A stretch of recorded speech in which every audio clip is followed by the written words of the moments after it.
Greetings, everyone. I hope you're having a great day today. It was suggested that I do a video on can you communicate with the stars, meaning the stars in the sky versus the famous people. And so I am going to consult the tarot, and this is the Universal Weight deck. And we're going to first ask the question, is it possible for human beings to communicate with stars? And we'll pull out a card here, and I get the Seven of Wands.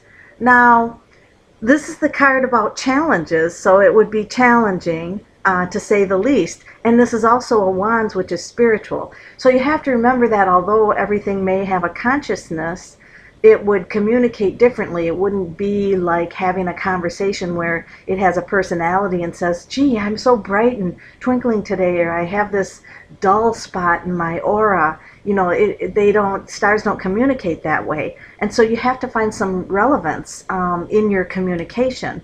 And so this is what I'm assuming would be the challenging part. So you have a few obstacles to overcome, but there's new growth. There's new growth on the branches, which means it's, you know, it would be a process that you would start from a very fragile point of reference. Wherever you are in your spiritual growth would determine what kind of messages or information that you would have. And so let us think about the star to the east and see if this star to the east would have some kind of message for us. And we're just doing this to see if even I can communicate with the star to the east. So I will just simply say, put out there whatever the star to the east, any type of message that it has. And we'll use the tarot to try to discern that. And so then I get the moon card.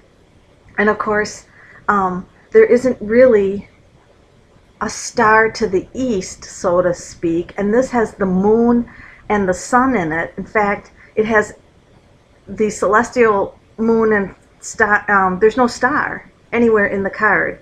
And this also talks about hidden information, hidden aspects. So it appears that at this point, the message of the star is convoluted in our belief systems about the solar system. So any message that I would try to get from the star would be influenced by what my belief system of the solar system is. So this is just telling me that I have some work to do. This is your emotional work and the crab coming out in order to discern or have a message that would be relevant. So the star could send a message and it would not necessarily be relevant to me and my life situation.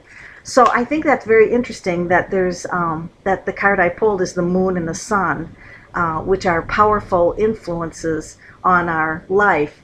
And so this is also a major arcana. So this is a major event. It's not down to everyday life. So then I can ask the question, are the stars communicating with me on a level that transcends language? We'll just ask that. And here I get a pentacle, the Knight of Pentacles, and he is focused on, and a pentacle is a five-pointed star. So now we have the focal point where he's staring at a star. So this is very interesting that we're drawn to the stars. We watch the stars. The constellations are made up of different stars. So obviously we're focused on them, and they do have an influence on us. And the communication factor, we will have to progress in our belief systems so that we are able to discern those messages. That was a great question, and I'm definitely going to pursue that further. Thank you all for listening.